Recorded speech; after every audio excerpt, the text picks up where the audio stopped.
श्री चंद्रशेखर जी, माननीय चंद्रशेखर जी। धन्यवाद अध्यक्ष जी। अध्यक्ष जी, मैं आजाद समाज पार्टी काशीराम की ओर से स्वास्थ्य सुरक्षा से राष्ट्रीय सुरक्षा उपकर विधेयक 2025 पे अपनी बात रख रहा हूं। यह विधेयक जितना बड़ा नाम लेकर आया है उतने ही बड़े सवाल साथ लाया है।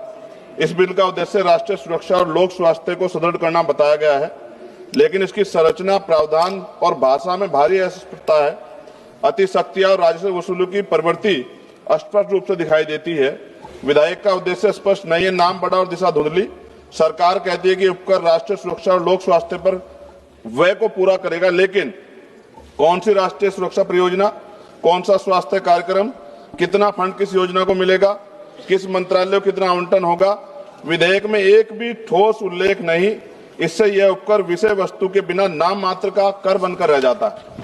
अध्यक्ष जी, विधेयक स्पष्ट कहता है कि उपकर का पैसा कंसोलिडेटेड फंड और ऑफ इंडिया में जमा होगा। इसका अर्थ है पैसा किसी भी सामान्य सरकारी खर्च में मोड़ा जा सकता है।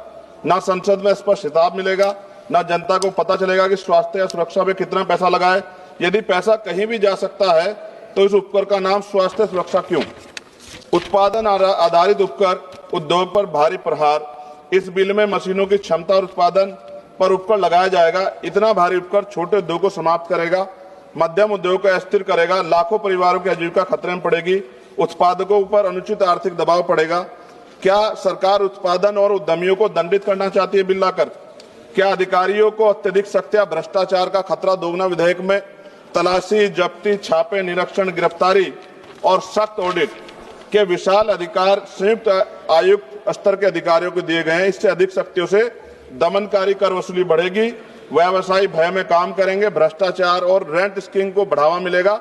इतिहास गवाह है, कभी अत्यधिक दमन से न अनुपालन बढ़ता, न राजस्व। अवैध छुपा हुआ भूमिगत उत्पादन बढ़ेगा। जब मशीन की क्षमता पर भारी उपकर लगाया जाएगा तो उद्योग उत्पादन छुपाएंगे, अवैध यूनिटें चलाएंगे, अंडरग्राउंड फैक्ट्रियां बढ़ेंगी, काला बाजार मजबूत होगा। और WHO के अनुसार GST सेस बढ़ने के बाद अवैध बाजार में 13,000 करोड़ तक दुगना हुआ है। क्या सरकार वही गलती दोहराना चाहती है? नशीले उत्पादों की मांग कीमत बढ़ने पर भी नहीं घटती। अध्यक्ष जी, पान मसाला जैसे उत्पाद एडिक्टिव है। कीमत बढ़ने से इनके उपभोक्ता कम नहीं होते, बल्कि गरीब लोग सस्ते, मिलावटी, जहरीले, काला बाजार उत्पाद खरीदते हैं। स्वास्थ्य जोखिम में बढ़ता है, सरकारी अस्पतालों पर बोझ बढ़ता है, समाज में दीर्घकालिक नुकसान होता है। क्या यह स्वास्थ्य सुरक्षा या स्वास्थ्य संकट है? राज्यों को उनका संवैधानिक हिस्सा न मिलना, इससे उपकर नॉन डिविजिबल है। इसका अर्थ है राज्यों को इसमें से ₹1 का भी हिस्सा नहीं मिलेगा। केंद्रवाद बढ़ेगा, राज्यों की वित्तीय स्वायत्तता कमजोर होगी, विकास योजना पर प्रतिकूल प्रभाव पड़ेगा। राज्यों का हक क्यों छीना जा रहा है? अध्यक्ष जी, विधेयक को संसदीय परीक्षण से बचाकर जल्दी पारित करने की कोशिश गलत। इतना महत्वपूर्ण और व्यापक प्रभाव वाला विधेयक उद्योग, उपभोक्ता, राज्यों, कर प्रणाली, आर्थिक गतिविधि सभी को प्रभावित करता है। निष्कर्ष जी, यह विधेयक देश हित में नहीं राजस्व हित में है।